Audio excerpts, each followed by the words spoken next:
What's going on, guys? It's Cliffy here. Today we'll be looking to improve and increase that average. Already very, very healthy. What isn't healthy is our net run rate at the moment. Just 2.5 overs left to go and a lot of work to do. And what are they appealing for the court behind for? There is no way I've edged that. It's almost a wide. We tried to run it down to third man to go and pick up some runs, but that was not the case. 6.5, so at the moment only looking at about 130 on the board. Harath has bowled brilliantly so far, 2 for 2. I'm guessing that's off 2 overs because he has only picked up the 1 wicket in this one. Great start for us, picking up that for just the second ball of the game. And if we can get somewhere around, I think 140, 150, we will have something to try and defend. So it started off well, though. We have hit, apart from that wide, well, it wasn't a wide, but that wide ball that we didn't get a hold of, we have hit the other 2 balls for boundaries. McCullum's down the other end. He's in good form as well. So we just need to keep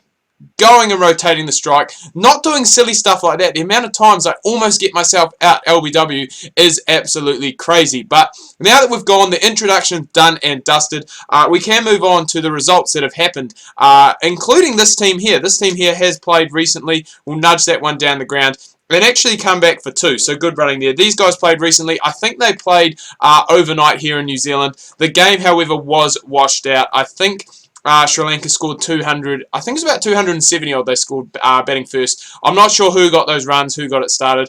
Mendes was in at one stage, and I think he was going all right. So I believe between him and the rest of the order, they would have gone and got a fairly decent score on the board. Obviously 270, you can't complain too much about that.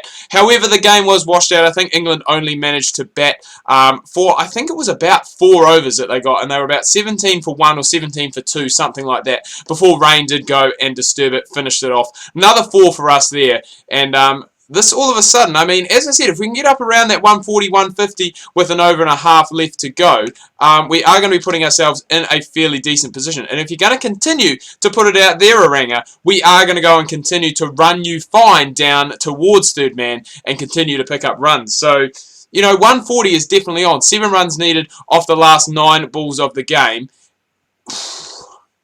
And I just love to play that little, it's not a cut shot, it's more of a guide down to third man. That one there a little bit risky, could have gone and probably worked off the legs, but there are 2 men that are back on the leg side. So we've picked up 3 fours in a row. Oh, Cliffy. Oh, that's actually a good shot.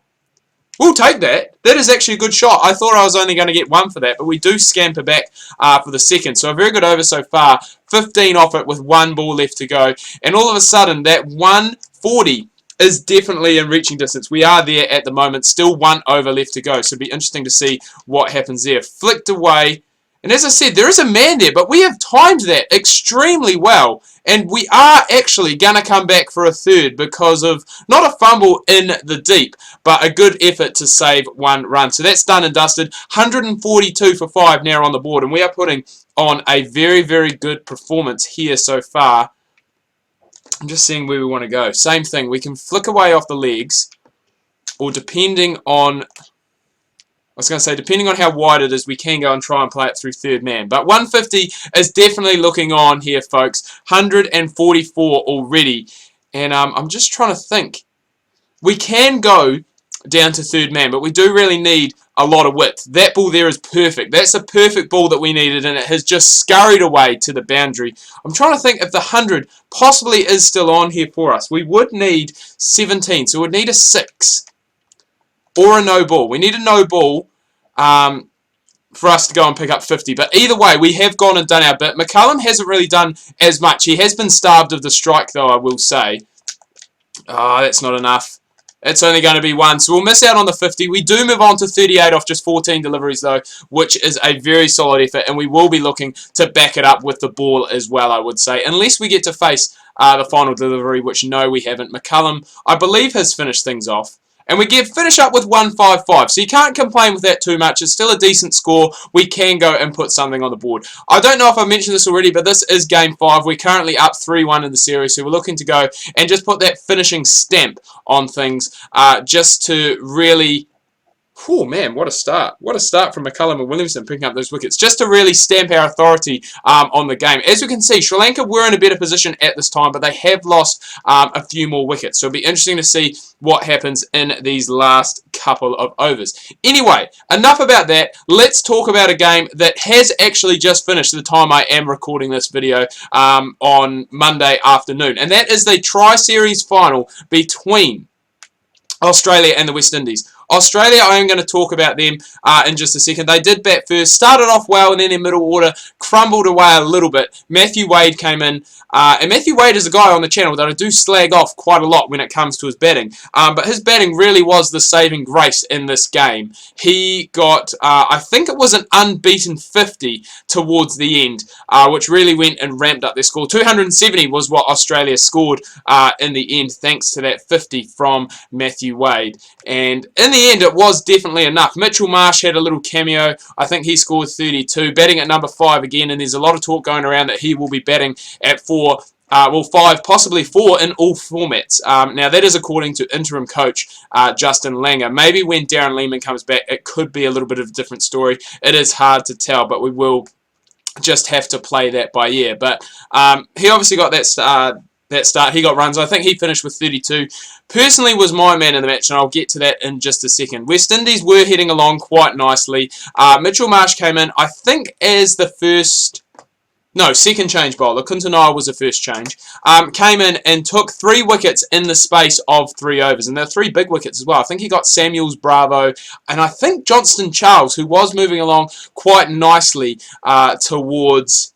I think it was Johnson Charles. I'm not 100% sure. It was either Charles or possibly Fletcher, I think, is the other opening batsman for the West Indies in this series. So he got those 3, and that really changed the course of the game quite quickly, those 3 wickets in those 3 overs. He finished up, I think, with 3 for 32, was bowling very economical as well. He was, from memory, I think after 8 overs, he was... 3 for 13. He got taken for 13 off his 9th over. I think Braithwaite hit him for a few runs in a brief cameo that he did have. But to go for 13 off... I mean, it's just an incredible effort to go for 13 off the amount of overs that he did for 8 overs, especially when West Indies were chasing and they were starting to get a little bit behind the 8 ball. So, you know, you were thinking that they could have possibly been a little bit more aggressive and done something like that. But at the end of the day, they didn't get there. Josh Hazlewood finished with 5 for as well. He got 5, I think, for 50, really cleaned up the tail. It's not a bad shout, actually. I think a little bit high, but it's not a bad shout whatsoever.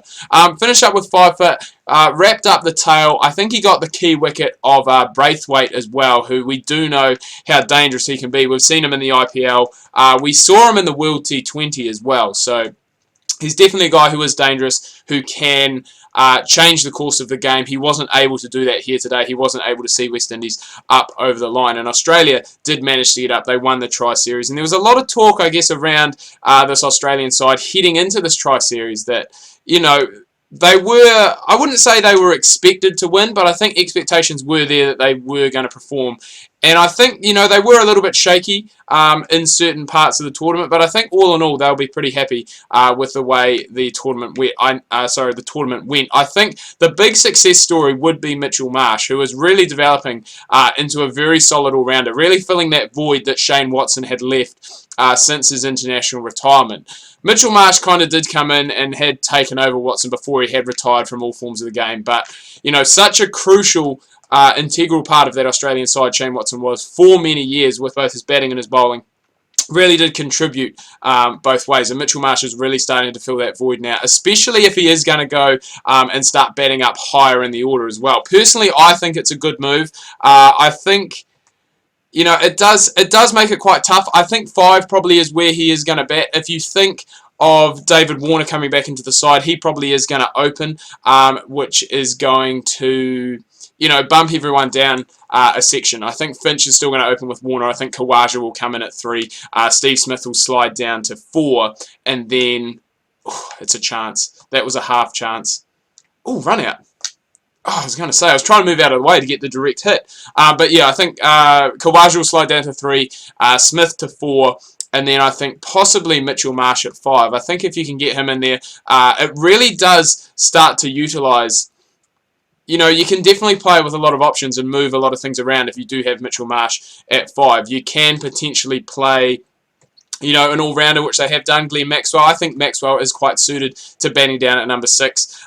There's a lot less pressure on him. A lot of the times he can just come in and just go for it kind of thing. Whereas when he's batting at number 5, he does have a little bit more responsibility on his shoulders to go and score runs and hang around for a little bit before he goes into that aggressive frame of mind. New Zealand win the series, but I don't think we have won this game. Sri Lanka get up by 6 wickets with 2.3 overs left to go. We don't get any wickets. We do contribute with the bat, get the team's top score, but Thuramana, 80 off 48, and Chandimal was a very good support for him, 44 off 28. So New Zealand win the series, but lose the game 3-2, and you can't really complain too much about that. Can't complain about a series win. Just like the Australians won't be complaining about their Tri-Series Cup triumph, I guess, would be the word that you are looking for. Anyway, guys, I'm going to wrap things up here. Do hope you've enjoyed this video. If you have, please remember to leave a like. If you are new, please do subscribe. Make sure you check out my Facebook and Twitter links that can be found down below in the description. Hope you guys had a good weekend and a good start to your week. Make sure you tune in tomorrow. Rugby Challenge 3, Crusaders Career Mode, coming your guys' way. Make sure you do not miss that.